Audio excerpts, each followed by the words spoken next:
ঈদের পরে আবারও ভোক্তা অধিদপ্তরের অভিযান চলমান। দর্শক, ঈদের পরে বেশ কিছু পণ্যের ঊর্ধ্বগতির যে অভিযোগগুলো রয়েছে তার মধ্যে রয়েছে পেঁয়াজ। এই পেঁয়াজের ঊর্ধ্বগতির অভিযোগের ভিত্তিতে ভোক্তা অধিদপ্তরের কর্মকর্তা যারা রয়েছেন তারা কিন্তু অভিযান পরিচালনা করছে, সেটি তুলে ধরার চেষ্টা করছে ঢাকা পোস্টার ক্যামেরায়।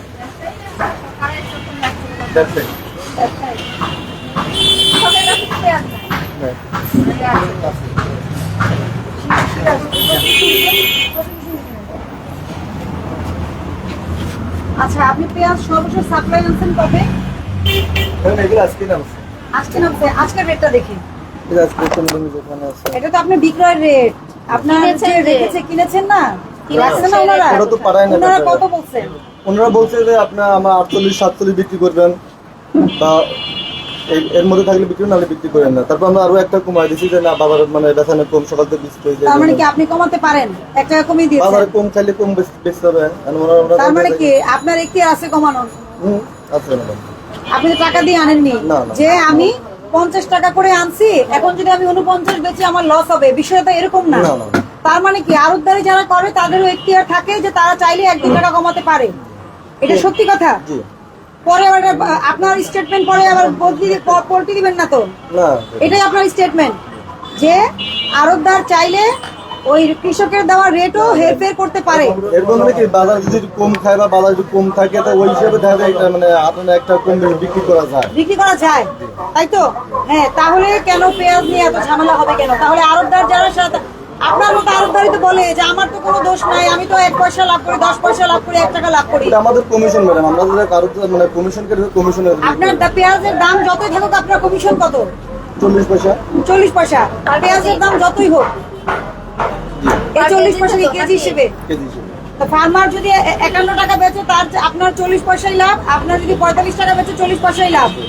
কিন্তু আপনি মার্কেট প্রাইস দেখে এটাকে আপ ডাউন করতে পারেন, তাই তো?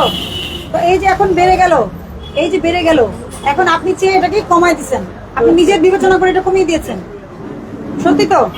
বিবেচনা কিসের ভিত্তিতে বিবেচনা করব? মার্কেট কম কাছে মার্কেট আছে, পাইকারি কম, দাম কম বা 20 সকাল থেকে 20 টাকা বিক্রি হচ্ছে না, বেচা বিক্রি হচ্ছে না। যখন দেখুন বেচা বিক্রি হচ্ছে তখন কি আবার বাড়া দিবেন 2 টাকা? তখন মানে কৃষক যত মানে রেট দিছে আমরা এত টাকা পড়তা আছে, আমি এত টাকা কৃষক পড়তা কিভাবে দেয়? আপনাকে কাগজে কলমে দেয় না ফোনে দেয়? ফোনে দেয় যে বাজারে এগুলি বন্ধ করতে হবে।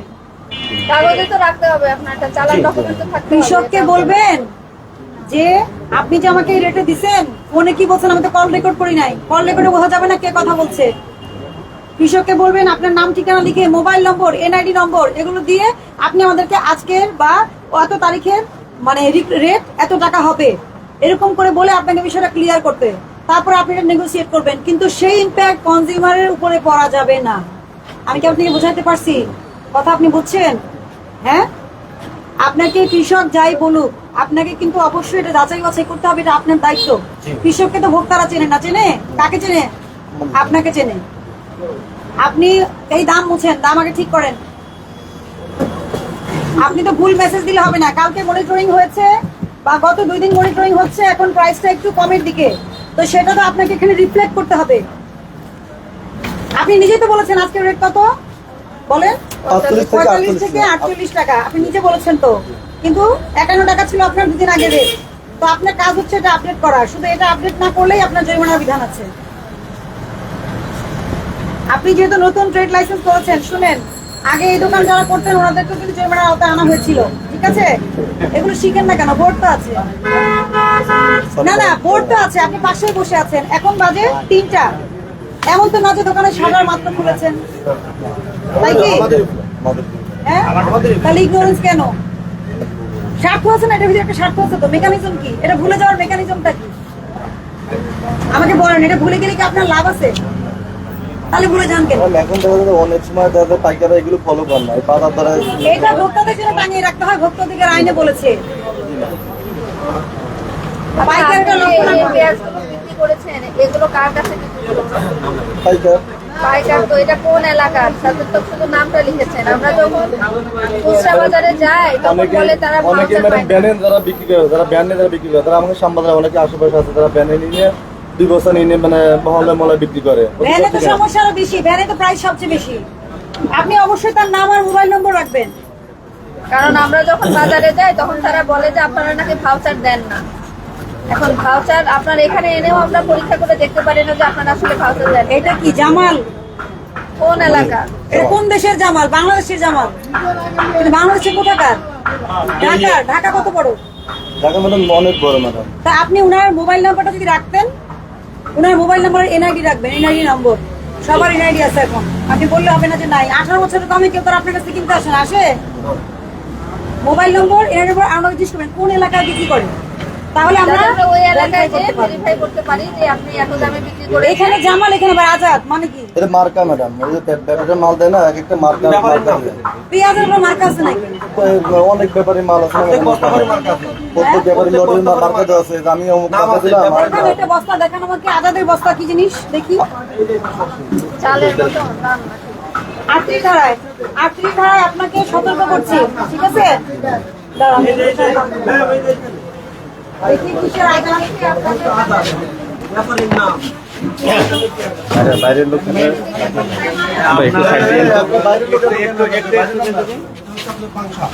পাংশা। তাহলে আজাদ সাহেবকে বলবেন, শুধু আজাদই তার পরিচয় না, আজাদ নামে বহু লোক আছে। হ্যাঁ, কোন আপনারা বাজারে ফোনে খেয়ে পড়ে উনি দেন। বসে, কোন বাজারে বসে, মোবাইল নম্বর, এগুলো যাতে ট্রেস করা যায়, ট্রেসেবিলিটি বলে এটাকে। উনি যে চেষ্টাটা করছে, উনি কি করছে? অন্য মাল থেকে ওনার মাল হচ্ছে আলাদা, উনার অন্য পেঁয়াজ থেকে ওনার পেঁয়াজটা আলাদা, এই জন্য তো নামটা দিছে। উনি আজাদ, আর উনি কে? ইয়ে কি জিনিস? এখন ওনারা কি ওনারা বোঝাইতে পারে, আমরা এই মারাই আর ইয়ে কি জিনিস বলেন? এর ফুল ইয়ে ওনারাই বলতে পারবে, আমরা তো বলতে পারবো না। আমরা এই নামে আমদানি করি, এই ইয়ে দিয়ে আমদানি করা আছে। কোথাকার? এটা পাংশা। এটাও পাংশা। এইটা তো তাহলে আপনার তো সিস্টেমে আসতে হবে। আপনি যদি মনে করেন যে কার পণ্য এটা পরিচয় পেতে হবে, তাহলে পরিচয়টা সঠিক থাকতে হবে। এই উনি আজাদ, ওনার মোবাইল নাম্বার এত, এটা পাংশা বাজার, তাহলে তো বোঝা যাবে যে পাংশা থেকে আসছে। আর ওই যে ইয়ে ওটা কি জিনিস, ওটা যে দিছে তাকে জিজ্ঞেস করবেন। আমি বুঝতে পারছি। ডিটেইলস লিখে দিতে বলুন। এনআইডি রাখবেন। যে কৃষকের সাথে আপনি ব্যবসা করেন, এটা কি নতুন করেন নাকি অনেক বছর ধরে করতেছেন? না, আমরা যারা দিবে আপনাকে, উনি কি এই বছরই দিবে নাকি প্রতি বছরই আপনাকে দিবে? ব্যবসাটা কেমন হয় আপনাদের? আমাদের ওনারা মাল দেয়, ওনাদের মালের সাথে আমাদের ব্যবসা যদি ভালো ওনারা হয় কি ওনারা সব দিবে। দোকানে মাল দেয় নাকি কিছু স্পেসিফিক না, দোকানে কিছু দেয়? কিছু জায়গার দোকানে দেয়। সব দোকানে তো একজন মাল দেয় না। ধরেন আপনার কাছে যিনি দিল, তিনি হয়তো আপনার কাছে আগামী 2 বছর, 5 বছর, 6 বছর ব্যবসা টিকলে দিবে, তাই তো? ব্যবসা ভালো হলে দিবে, নালে দিবে না। নাম, ঠিকানা, এনআইডির কপি রাখবেন, এগুলো রাখবেন। আমি বুঝাতে পারছি? তাহলে আমি পাংশাতে, ফরিদপুরে না, তাহলে ফরিদপুরের অফিসারকে, হ্যাঁ রাজবাড়ির অফিসারকে এটা আমরা পাঠাবো যে অমুক নামের অমুক ব্যক্তি, উনি এত টাকায় পেঁয়াজ ছাড়তেছে, এটা একটু ভেরিফাই করার জন্য। আপনি বুঝতে পারছেন? তাহলে ট্রেস করা যাবে, ট্রেসিবিলিটি থাকবে, এটা নাহলে তো থাকলো না।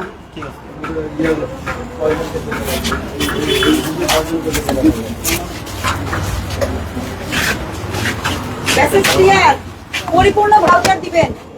আর পেঁয়াজ কোথা থেকে আসছে ডিটেলস ডকুমেন্ট রাখবেন, খালি পাংশা বললে হবে না।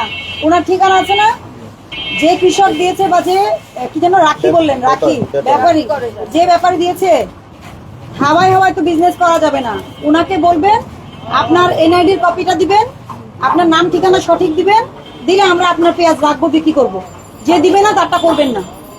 কেন জানেন? এটা নিশ্চিত হওয়ার জন্য যে আসলে ফরিদপুরে বা রাজবাড়িতে কি হচ্ছে। আপনি যদি শুধু বলেন যে আজাদ পাংশা, পাংশা কি আজাদ নামে আর কেউ নাই? আছে না, অনেক কতজন থাকতে পারে? অনেকে থাকতে পারে। কিভাবে খুঁজে বের করবো আমরা? সুযোগ আছে? মোবাইল নাম্বারটাও তো রাখেননি। তার মানে কি উনি যদি অবৈধভাবে লাভ করে, আপনিও তার অংশ হবেন, এটাই আমরা বুঝবো। এবং যোগ সাজসে আপনারা সেই কাজটা করছেন, এটা আমরা ধরে নেব। মূল্য তালিকা শুধু প্রদর্শন না করলে, আপডেট না করলে কি হয়? 1 বছরের কারাদণ্ড হয়, 50,000 টাকা অর্থদণ্ড হয়। আপনি ব্যবসাটা শুরু করেছেন কবে? নতুন মালিকানা চেঞ্জ করে কবে শুরু করেছেন? এই রমজানে? না, গত রমজানে, গত রমজানে। মানে এই বছরের আগের বছরের রমজানে। তাহলে শিখবেন। হ্যাঁ, মূল্য তালিকা আপডেট না করার কারণে আপনাকে আমি সতর্ক করে 5,000 টাকা জরিমানা করলাম, সতর্ক করলাম। এরপরে কিন্তু আর সতর্ক করব না। আপনি যেহেতু মালিকানা চেঞ্জ করেছেন, যদি আগের প্রতিষ্ঠান থাকতো জরিমানা আমি অনেক বেশি করতাম, কারণ তাকে একবার সতর্ক করা হয়েছে। বুঝাতে পারছি? তাহলে কি এই যে আপনার যেমন সুন্দর নাম ঠিকানা দিচ্ছেন, পরিচয় দিচ্ছেন মানুষকে, যাকে দিবেন আরো এটা কি পরিচয় রাখবেন। নাম আর ঠিকানা লেখার নিয়ম আছে না ভাউচারে? তাহলে এটা কি এমনি এমনি দিয়েছেন নাকি এটা লেখার জন্য দিয়েছেন? দিয়েছেন লেখার জন্য? জি। তাহলে তারিখ, নাম, ঠিকানা সঠিকভাবে লিখবেন, দর সঠিকভাবে লিখবেন এবং মোবাইল নম্বর অবশ্যই লিখবেন, যাতে তাকে ট্রেস করা যায় ঢাকা শহরের কোথায় এই পেঁয়াজটা বিক্রি হচ্ছে। আমি বোঝাতে পারছি আপনাদেরকে? কার সাথে যেহেতু শুরু হয়েছে তার মানে কি এটা কিছুদিন চলতে থাকবে, কিন্তু আমরা তো এটাকে লং রান চলতে দিব না, এটাকে তো বন্ধ করতে হবে। ধরেন আপনার কাছ থেকে 47 টাকা করে সে কিনে নিয়ে গেল, কিন্তু বললো সে যে 50 টাকায় কিনেছে এবং সে কোনো ভাউচার দেখাবে না, বলবে আমার কোনো ভাউচার দেয়নি। বুঝতে পেরেছেন? ভাউচার ছাড়া কেউ মাল দেয় না, দেওয়া হয় এখন না। আপনার ভাউচার দেখে তখন আমরা বুঝতে পারবো যে আপনি আসলে 47 টাকায় ওই যে তাকে দিচ্ছেন বিক্রি আপনি করেছেন। জামাল, এখন ঢাকা শহরে কতজন জামাল আছে জরিপ করে খুঁজে বের করতে হবে নাকি? তখন আমরা তাকে ধরতে পারবো যে না, আপনি আপনি তো খুঁজে নিয়ে 47 শুনতো নাকি টাকায় জামাল ঢাকা আপনি যে ভাউচার দিচ্ছেন? পারবেন বুঝতে? তো এরকম ঠিকানা জানি আমরা কিভাবে বুঝবো? না আসলে সেই জন্য মোবাইল নাম্বার ভাউচারে আপনাকে লিখতে হবে সেটা। আছে না বুঝতে পেরেছেন? আপনি ভাউচারে লিখলে আপনি নিজেও ট্রেস করতে পারবেন এবং আমাদেরও সহযোগিতা করতে পারবেন। মোবাইল নম্বর, এনআইডি, আর কোন কোন এলাকায় উনি বেচবে। ভ্যান আলাদার কিন্তু এলাকা সুনির্দিষ্ট থাকে না? সুনির্দিষ্ট এলাকা থাকে। তাহলে ওটা কি করবেন? সে মোহাম্মদপুরে বিক্রি করবে নাকি সে কারণ বাজার বিক্রি করবে, এটা লিখে নেবেন। আপনার কাছ থেকে কোনো টাকা দিয়ে পণ্য নিচ্ছে, তাই না? তাহলে এই যে ক্রয় বিক্রয়ের প্রসেসটা কি রাখবেন? সহজ রাখবেন এবং স্পষ্ট রাখবেন, ট্রান্সপারেন্ট। ঠিক আছে? কি মনে থাকবে? হ্যাঁ, এখন কিন্তু প্রতিদিন শ্যামবাজার মনিটরিং হবে। যদি এর ব্যত্যয় ঘটে তাহলে কিন্তু সর্বনাশ। গতকাল এই শাটার ওপেনের সঙ্গে সঙ্গে কিন্তু এটার দাম লিখে আপনি টানিয়ে বসে থাকবেন, এটা আপনার কাজ। মাত্র 3টা, আপনি বুঝে শুনে পণ্য রেটটা নেবেন, কার পেঁয়াজটা এনশিওর করবেন, মূল্য তালিকাটা আপডেট করবেন এবং আপনি বিক্রয়ের সময় সঠিকভাবে ভাউচার দিবেন। খুব বেশি কাজ তো না আপনার। দর্শক দেখছিলেন এই পেঁয়াজের যে পাইকারি বিক্রেতা রয়েছেন তার বিরুদ্ধে কিছু অভিযোগ ছিল। নিয়ম বহির্ভূতভাবে পেঁয়াজের মূল্য বৃদ্ধি করে এবং সেটি পেঁয়াজ বিক্রি করছিলেন। এই অভিযোগের ভিত্তিতে তাকে কিন্তু 5,000 টাকা জরিমানা করা হয়েছে।